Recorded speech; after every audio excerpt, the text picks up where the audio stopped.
இட்லினாலே கார சட்னி சாம்பார் தானா? இன்னைக்கு வித்தியாசமாக நான் ட்ரை பண்ண போகிறேன். என்னோட வெர்ஷனில் கும்பகோணம் ஸ்டைல் கடப்பா. ஃப்ளேவர்ஃபுல்லான ரெசிபீஸ்க்கு மறக்காமல் என்னோட சேனலில் சப்ஸ்கிரைப் பண்ணி வச்சுக்கோங்க. குக்கரில் ஒரு 15 மினிட்ஸ் ஊற வச்சிருக்கிற பைத்தம்பருப்பை ஆட் பண்ணிக்கிறேன். பின்னாடியே காரத்துக்கு தேவையான அளவு பச்சை மிளகாய், 4-5 பல்லு பூண்டு ஆட் பண்ணிக்கிறேன்.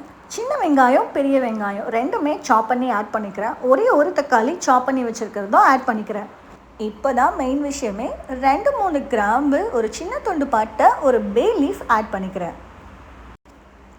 ஃபைனலாக ஒரு பிஞ்ச் மஞ்சள் பொடி ஆட் பண்ணிவிட்டு தண்ணி தேவையான அளவுக்கும் ஆட் பண்ணிக்கிறேன். இந்த மிக்சர் நல்லா கொதி வந்த உடனே லெட்டை போட்டு மூடிட்டு 2 or 3 விசில்ஸ் குக் பண்ணி எடுத்துக்கலாம்.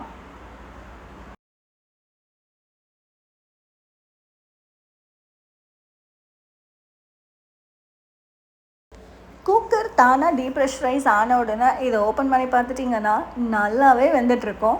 ஓப்பன் பண்ணும்போதே வாசனை கமகமன்னு இருக்கும். ஒரு ஃபியூ செகண்ட்ஸ் இதை நல்லா கரண்டி வச்சு கையாலேயே மசிச்சுக்கலாம்.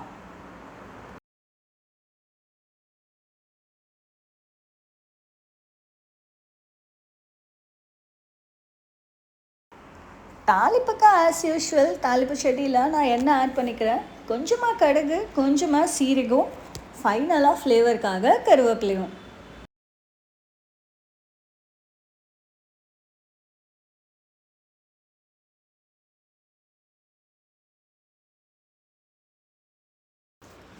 டெம்பரிங்காக வேக வச்சுருக்கிற மிக்சரோட ஆட் பண்ணிவிட்டு 2 மினிட்ஸ் நல்லா கொதிக்க விடுங்க. நான் ஃபைனலாக என்னோடய டேஸ்ட்டுக்கு ஏற்ற மாதிரி உப்பு ஆட் பண்ணிக்கிறேன்.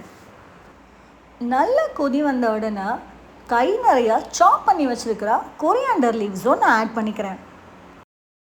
ரொம்பவுமே ஃப்ளேவர்ஃபுல்லான Kumbakonam kadappa ready to serve. என்னோடய வெர்ஷனில் இதை இட்லி இல்லை தோசை ரெண்டோடுமே பேர் பண்ணலாம்.